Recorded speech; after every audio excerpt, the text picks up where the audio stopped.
2025। এই দিনটিতে স্বামী বিবেকানন্দ জন্মগ্রহণ করেছিলেন। 1863 সাল 12 জানুয়ারি। অতএব এই দিনটি সমগ্র বিশ্ববাসীর কাছে এটি গৌরবের দিন। আমরা বাঙালি, তাই আমাদের কাছে আরও গৌরবের দিন।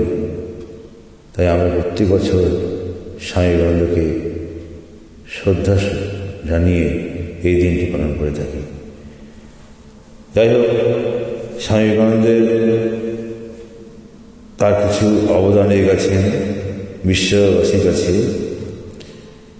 তাই সেই বিষয়ে আজকে আলোচনা করছি বা কিছু তার অবদানের আলোচনা রাখছি। বিষয়টি হল বর্তমান ভারত ও স্বামী বিবেকানন্দ। বর্তমান ভারত সমকালীন ভারতে বা সমকালীন সময়ে আগামীতে শুদ্ধদের জন্য স্বামীজি কিছু লিখেছেন। এই প্রবন্ধটি পড়ে 1899 সালে রামকৃষ্ণ মঠ ও মিশনের একমাত্র বাংলা মুখপত্র উদ্বোধন পত্রিকার মাধ্যমে সংখ্যায় প্রকাশিত হয়। পরে 1905 সালে প্রবন্ধটি বই আকারে প্রকাশিত হয়। পরে স্বামী বিবেকানন্দের বাণী ও রচনা সংকলনের 6ষ্ঠ খণ্ডের অন্তর্ভুক্ত হয়।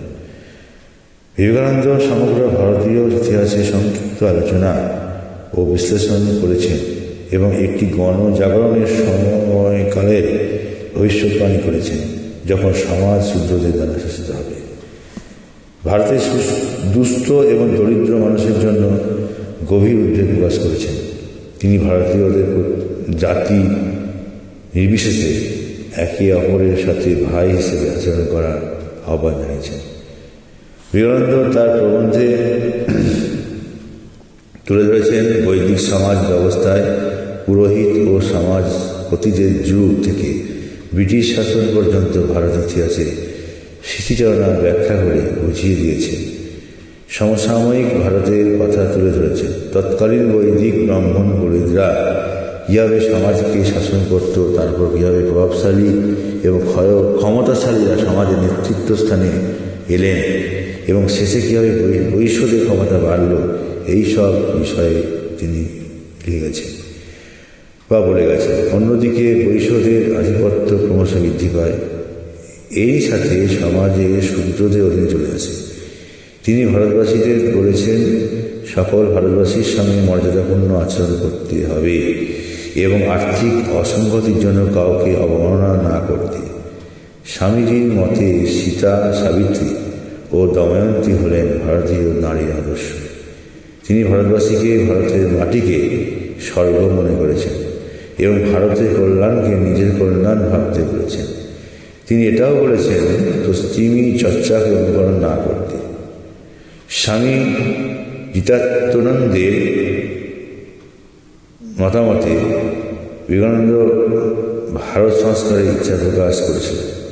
Teacher in emerging Indian society বইতে লেখক শ্রীবাস্তব বলেছেন, বিবেকানন্দ প্রবন্ধে লিখে গেছেন বা ভারতবাসীকে বোঝাতে চেয়েছেন, আমাদের শিক্ষা ব্যবস্থার একটা উদ্দেশ্য হওয়া উচিত মানবতার সেবা করা। কারণ ওনার গভীর, তিনি ছিলেন সর্বোচ্চ দার্শনিক চিন্তাশীল ব্যক্তি এবং সমগ্র বিশ্বে বেদান্তের উপর সফল একজন ধর্ম প্রচারক।